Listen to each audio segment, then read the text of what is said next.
Hi, I'm Justin North and welcome to chefmasterclasses.com. Today I'm going to make an amazing chocolate tart using Farm Pride free-range eggs. To begin, we're going to cream some unsalted butter in our mixer. Now, the important thing is that you use room temperature butter that's just been slightly softened. So just increase the speed a little bit to start blending the icing sugar and the butter together so it's really well mixed. 1 egg yolk. So just separate the white from the yolk.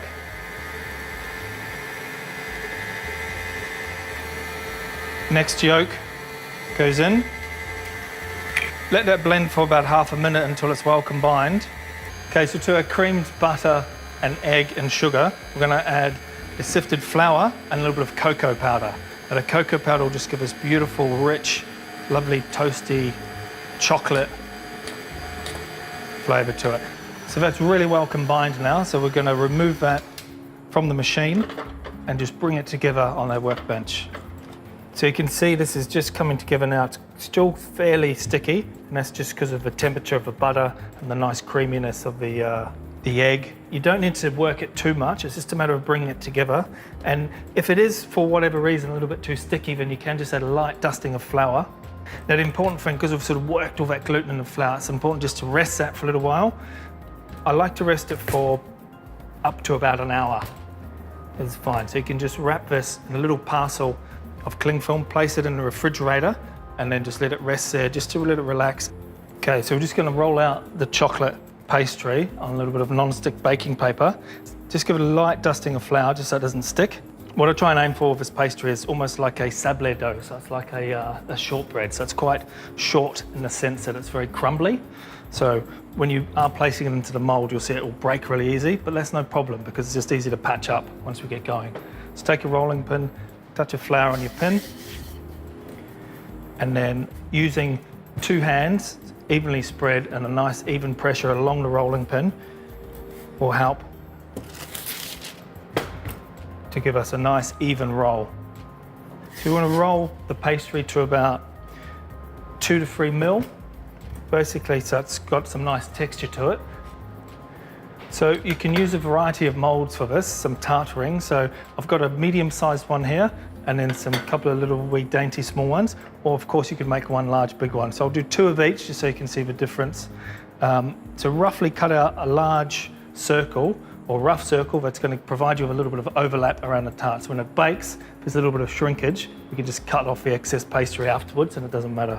And just flip that in and you'll see the areas where it breaks, but it's absolutely fine. We can just push all that back into the mold, and then just if it gets a bit sticky, just flour your hands and the base. Push it into the corners of the mold, and if you have a slight overlap or it's a little bit rough with a pastry, that's absolutely fine because we'll cut that off. I'm just going to lightly prick the tart just to keep it nice and flat during the baking process. All of the little bits of pastry trim that you collect, you can roll that out and bake it separately, and then you have this wonderful, amazing little chocolate shortbread that the kids absolutely love. It's a real textural experience, this dish. You have a really soft, beautiful, lovely egg sabayon with the velvet, creamy chocolate, and then the nice, crisp, delicate pastry. So once you've finished with the pastry, you've added a few pricks just to keep it nice and flat, and then we're going to place it on our baking tray and go into the preheated oven. Now it's important you preheat your oven to about 180 to 190 degrees Celsius, so that's nice and hot, so when you go in it'll bake beautiful and crisp.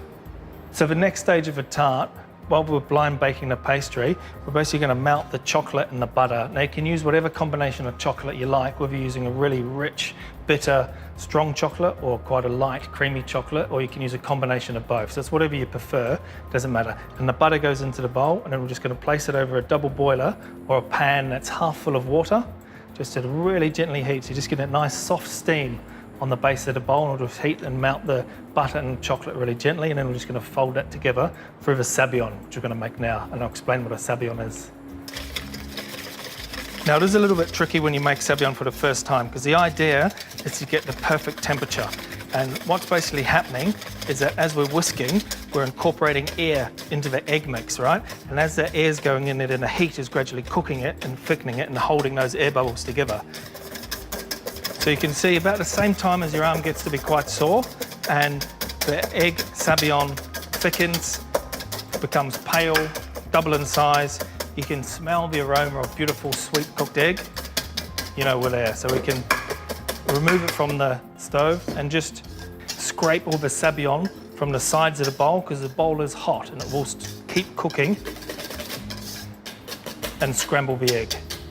Okay, so you can see inside here now the chocolate is starting to almost be completely combined with the butter. You just want to mix it around so all the little lumps of butter is combined, a nice, beautiful, softly mounted chocolate, till it becomes one. We're almost at that lovely, rich, velvet smooth ganache stage. So we're going to remove this from the heat, and then we're going to combine the sabayon and the chocolate together to give us this beautiful filling for our tarts.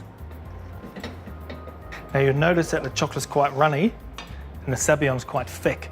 And what we want to do is combine them together at the same consistency. Now, because we've spent all this time making a lovely, airy, thick, perfect sabayon, the last thing you want to do is knock all the air out of it. So the important thing is just to fold it really, really gently. So what I'm going to do first is you'll see the texture of this chocolate change really quickly. I'm just going to put, say, maybe a third of this sabayon mix into the chocolate.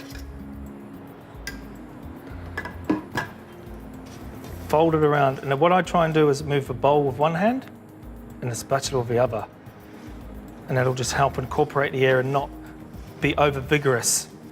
Combine our chocolate sabayon into our plain sabayon, little bit by little bit, and scraping all that sabayon from around the edge there.